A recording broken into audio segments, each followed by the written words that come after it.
आश्रय सेवा संकल्प महान, हर जीवन में खुशियों की जान। आश्रय सेवा संकल्प महान, हर जीवन में खुशियों की जान। बच्चियों को हौसला, छात्रों को शिक्षा, वृद्धों को सम्मान, यही है आश्रय की पहचान। दुनिया में वही व्यक्ति सफल होता है जो खुद में अनुशासित है। यदि आप बाह्य अनुशासन से जीवन जीते हो तो जीवन में ध्यान रखिएगा, आप जीवन में कभी नहीं बढ़ सकते, क्योंकि मदारी ही बंदर को नचाता है। और हम हमारा जीवन बंदर की तरह नहीं बना दे। हम स्वयं स्वयंभू हैं। हम हमारा निर्णय स्वयं करें, क्या अच्छा है, क्या बुरा है, क्या भला है, वो हम स्वयं करें। दूसरी बात, यदि हम परिवार में जी रहे हैं तो हम यदि बड़े हैं तो हम बड़ोचित व्यवहार करें, हम बड़ेपन की तरह जिएं, और जो बड़े के कर्तव्य होते हैं उसको हम निभाएं। बहुत सी बार हमने परिवार में देखा होगा, व्यक्ति बड़े होते हैं परंतु काम छोटे वाले जैसे करते हैं, एकदम से झगड़े वाली बात पे आ जाते हैं, एकदम से तू मैं पे आ जाते हैं, परिवार बिखर रहा है उसका ध्यान नहीं रखते हैं। यदि आप बड़े हो, आप पचाने की क्षमता रखो, और आपके नीचे जितने भी छोटे हैं उन सबको एक साथ लेकर की क्षमता आप में विकसित करो, और उन सबकी बातों को सुनो, समझो, क्योंकि ईश्वर ने आपको प्रतिनिधित्व करने की क्षमता पैदा की है। आपको बड़ा क्यों बनाया ऊपर वाले ने? वो इसलिए बनाया कि आप इन सबको लेकर के चल सकते हो। रही बात है, यदि आप बीच में हो तो आप बीच की स्थिति में रहो। आप ऐसा भी मत सोचो कि मैं, वो बड़ा है उससे ऊपर चले जाओ, कोई छोटा है तो उससे भी नीचे चले जाओ, ऐसा नहीं। और यदि कोई छोटा है तो वो दोनों बड़ों का सम्मान करते हैं, जो हमारे छोटे की भूमिका होती है उसमें जीना चाहिए। क्योंकि परिवार सबसे बड़ी बात है कि आज के युग में हम देख रहे हैं कि लोग बिखर ज़्यादा रहे हैं। कोई गांव का व्यक्ति है तो वो शहर की ओर भाग रहा है, और शहर का व्यक्ति होगा वो बड़े महानगर की ओर भागता है। हम जहाँ रह रहे हैं वही हमारी दुनिया है, वही हमारा शहर है, वही हमारा गांव है, और वही दुनिया है। अभी कोरोना संकट काल में आपने देखा होगा, अधिकतर लोग जो बड़े बड़े महलों में रहते थे वो भी सुनसान और अकेले में जीने लग गए, वो गांवों की ओर भागने लग गए। क्यों? क्योंकि प्रकृति ने आपको बता दिया है। एक तो प्रकृति ने सबसे पहले कोरोना में आपको एक चीज़ और बता दी कि जो हमारा अपना है वही हमारा अपना है, और दूसरा, प्रकृति बहुत इम्पोर्टेंट है, उसके साथ जीना चाहिए, उसके साथ समय निकालना चाहिए। तो यही सारी जो चीज़ें हैं वो जीवन को आधार बनाती हैं, जीवन को लक्ष्य बनाती हैं। हमें अच्छा बेहतर खाना खाना चाहिए। आज यदि हम दिन भर एनर्जी में जीना चाहते हैं तो हमारा जो दिनचर्या उसको बेहतर बनाए, हम उठने का तरीका सही रखें। आप अलार्म बजाते रहते हो, आप उठते ही नहीं हो। अधिकतर आज के बच्चों को मैंने देखा है रात की 1-1 बजे सोते हैं, कभी तो कोई 1:30 बजे सो रहा है, कोई 2 बजे सो रहा है। आप इतना सारा लेट जग करके और रात आपने फिर दिन में 12 बजे उठ रहे हो, तो आपने क्या पाया? क्या है जीवन में, क्या पाया? आप यूँ सोचते मैंने गाड़ी ले ली, मैंने बंगला ले लिया, मैंने सब कुछ ले लिया, परंतु तनिक आप शांत मन से सोचेगा आप कितनी सारी चीज़ों को गंवा रहे हो।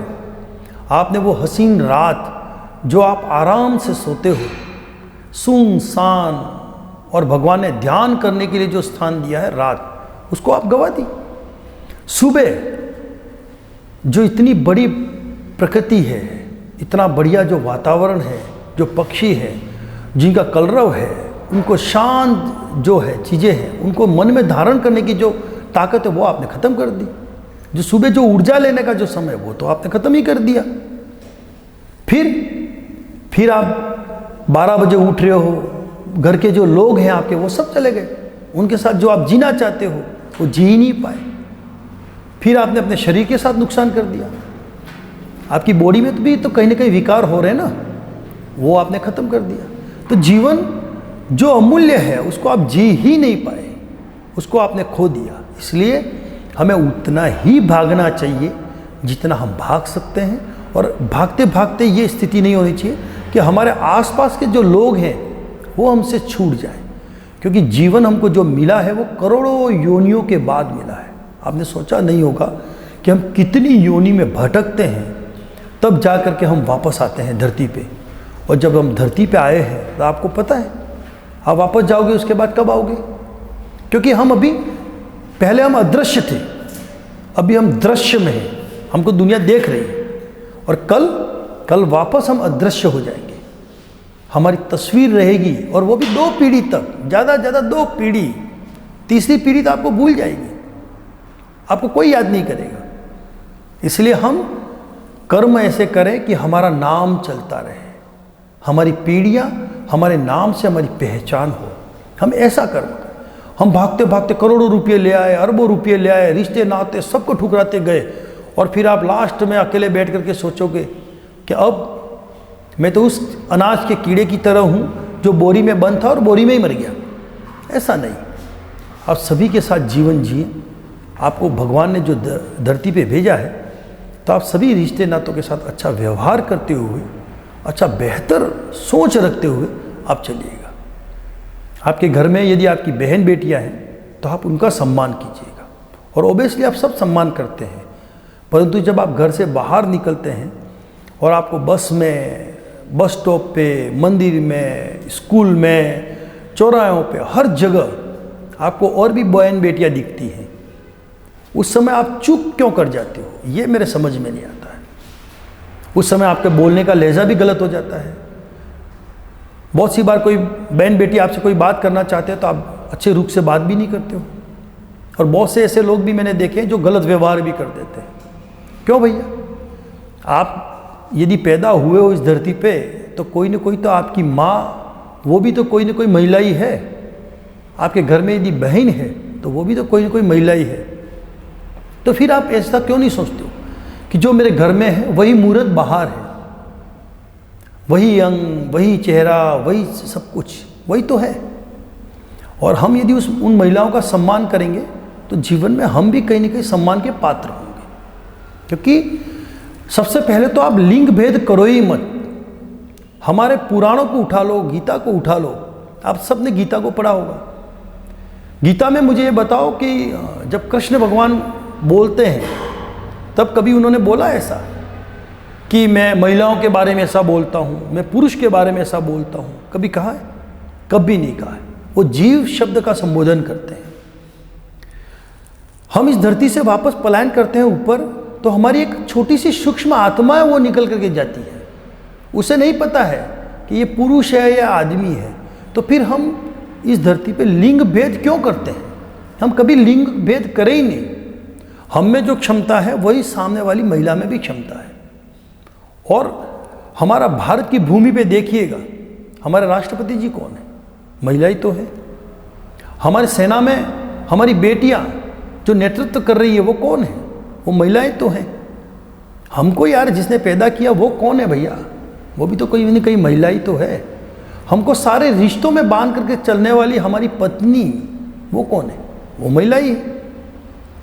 तो सबसे बड़ी शक्ति का केंद्र ही महिला है। यदि घर में 1 घंटा यदि हमारे घर की बहन बेटियां बाहर चली जाएं, कहीं इधर उधर मेहमान जाएं या कहीं काम पे जाएं, तो आपको पता है वो पूरा घर, जो करोड़ों का मकान आपने बना रखा है, वो आपको काटने के लिए आएगा। आप उसमें ढंग से रह ही नहीं पाओगे।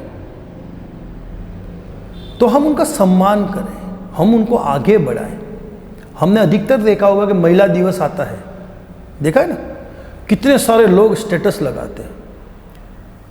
बेटी दिवस आता है, कितने सारे लोग बेटियों का स्टेटस लगाते हैं, और सबको ऐसे बताते हैं कि आज मदर्स डे पे हमने मदर्स का फोटो लगा दिया। अरे आपकी मदर्स कभी नहीं चाहती कि आप उसका फोटो लगाओ। आपकी बहन बेटियां, आपकी माताएं कभी नहीं चाहती आप उनका फोटो लगाओ। उनको क्या लेने देना? उनको यह है कि आप उनको सम्मान करो। यदि आपके घर में कोई बेटी है या कोई माता है, आप उसका सम्मान करो। यदि कोई बेटी पढ़ना चाहती है और आगे बढ़ना चाहती है, उसको विश्वास दो, उसको जीवन में आगे बढ़ाने के लिए सोचो। वो यह चाहती है। कहता हूँ कि इस तरह के काम दिल से और मन से होते हैं, इसके बिना तो ये संभव ही नहीं है। तो तो जैसा कि नरोत्तम जी इस संस्थान को चला रहे हैं और जितना जुड़े हुए हैं, आप सब लोग उनको सहयोग कर रहे हैं। आईएएस बनना आसान है, आईपीएस बनना आसान है, मगर नरोत्तम जी बनना बहुत मुश्किल है। ये बहुत मुश्किल कार्य है कि समाज के किसी ऐसे वर्ग की सेवा करना। अपने लिए तो आश्रय सेवा संस्थान बहुत अच्छा कार्य कर रही है और आगे भी प्रगति करती रहेगी। नरोत्तम जी पंड्या के द्वारा अच्छा कार्य हो रहा है, प्रगति पे है। उनकी 2 संस्थाएं, एक उदयपुर में है, एक बांसवाड़ा में है। यदि आप भी इस पुण्य सेवा कार्य से जुड़ना चाहते हैं तो हमारे संपर्क सूत्र ध्यानपूर्वक नोट करें। पहला संपर्क सूत्र 7665434891। दूसरा संपर्क सूत्र 7665434887। तीसरा संपर्क सूत्र 8306009875। चौथा संपर्क सूत्र 7665434890। पांचवा संपर्क सूत्र 8306009873। आइए सेवा का संकल्प लें, आश्रय परिवार से जुड़ें और मानवता की इस पावन ज्योति को आगे बढ़ाएं।